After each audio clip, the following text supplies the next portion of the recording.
And so, Do you believe in the apparitions in Medjugorje? I believe that they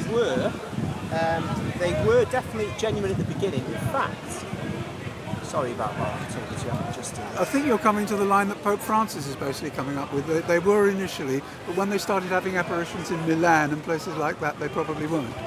It wasn't so much that was my reason. The reason I thought initially is because I've got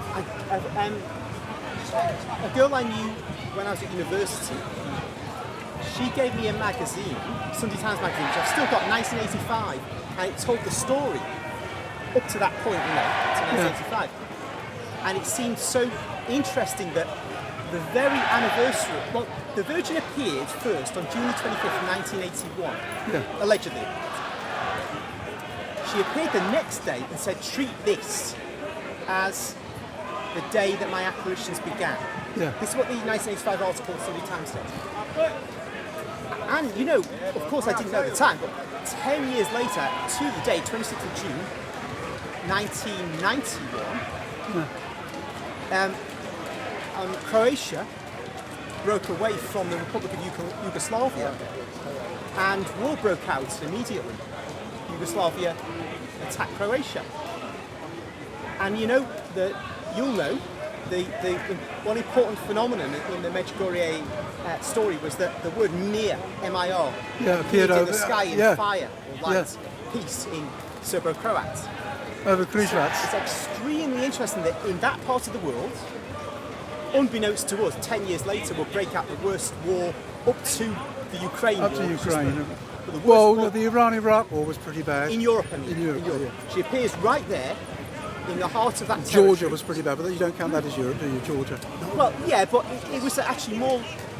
I think that we say that the seriousness of the Bosnia-Herzegovina war, which went on and on for years. Georgia one was like the Georgians took part of 8 months. Part of it, and then the Russians came in and put an end to it all. Yeah. And then the word peace appears, and you think, well, this is like heaven giving a message to the people there, that unity, and of course, that being a place where Orthodox, Catholics and Muslims were very significant as well. So that's what made Medjugorje interesting. And of course, the various things that happened when the children were taken by the communist authorities, and they didn't kind of backtrack on their accounts. So that's what makes me think this really happened. The question then is, has everything that's said since then been authentic? And there are reasons to think not, at least in some cases. But that doesn't mean, in my view, that she's not appearing now. She may well be, indeed may well be. Yeah. But I kind of am a bit unsure about all of the stuff that's gone on over the past, 40 years now. Yeah. But the fact that, of the facts that I've described... It's gradually being recognised by Rome, isn't it?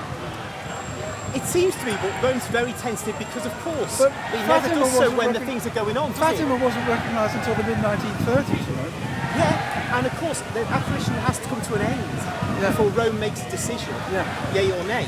They give Medjugorje shrine status, but they won't make a decision until it comes to Rome. Fatima didn't get any recognition until 1935. It was only then to say, yes, a lady has appeared at Fatima. 1935, and that was what? 20 years, 30 years? Yeah, 1917 to 1935, 18 years. 18 years, it was a long time. So the church doesn't rush into these things.